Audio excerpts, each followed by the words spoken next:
The 1930s were the making of Hollywood. When the decade began, films were monochrome, still sometimes silent. The majority had sound only from 1929, and largely uncensored.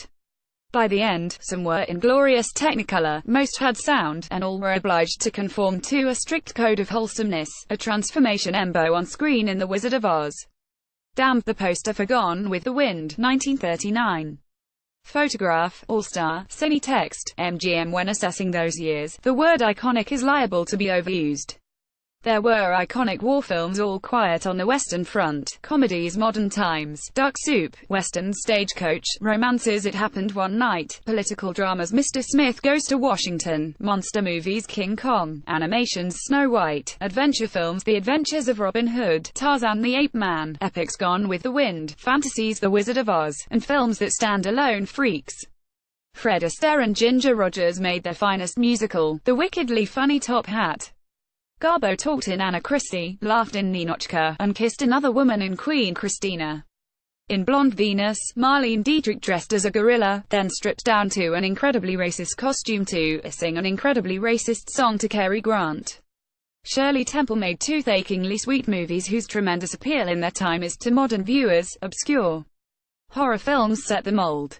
Our enduring images of Frankenstein's monster and Dracula arguably owe more to their 1930s screen portrayals by Boris Karloff and Bela Lugosi than to their creators, Mary Shelley and Bram Stoker.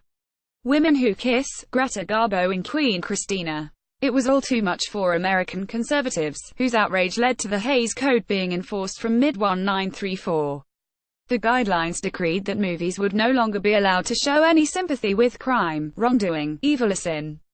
Under its many provisions, there would be no nudity, no perversion, homoality or cross-dressing, no miscegenation, no drugs, no booze unless it was essential to the plot, no profanity, no indecent dancing, no white slavery, and no scenes of childbirth, even if in silhouette. The code remained in place, raining on everyone's parades, until 1968. Hitchcock steps up. The 39 Steps. Photograph, Ronald Grant. Pre-code films reveal a 1930s of people drinking, swearing and having, just like all the other decades in history.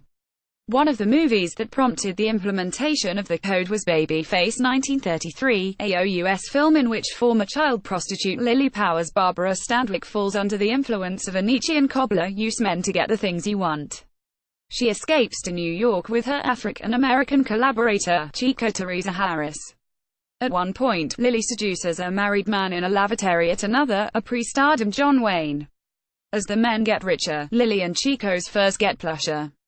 Lily is a remarkably strong female lead, and Chico, though poorly served by the screenplay, is at least shown to have her friendship and respect.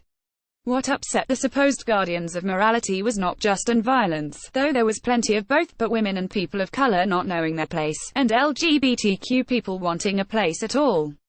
Madcap comedy, The Marx Brothers. Duck Soup. Photograph, All-Star. Paramount filmmakers pushed against the rules. In Bringing Up Baby, made under the code in 1938, Cary Grant marches around in Katharine Hepburn's marabou-trimmed dressing gown, bellowing, "I just went gay all of a sudden." The censors let it through because they did not understand what was then relatively cryptic slang, though Grant and Hepburn surely did. The most famous line in Gone with the Wind was altered from "My dear, I don't give a damn" in the book to Clark Gable's oddly emphasized "Frankly, my dear, I don't give a damn" on screen, to distract censors from the profanity. Even so, producer David O. Selznick had to fight for it. Thanks to him, the code was altered to allow the words hell and damn to be spoken, though only if they were in a historical context or a quotation from a literary work. Cryptic, Cary Grant wears the dressing gown in Bringing Up Baby. To appreciate the 1930s in world cinema would require a much longer piece. Outside the US, this was the decade of Fritz Lang's M. Alfred Hitchcock's The 39 Steps, Sergei Eisenstein's Alexander Nevsky, and the birth of Bombay talkies.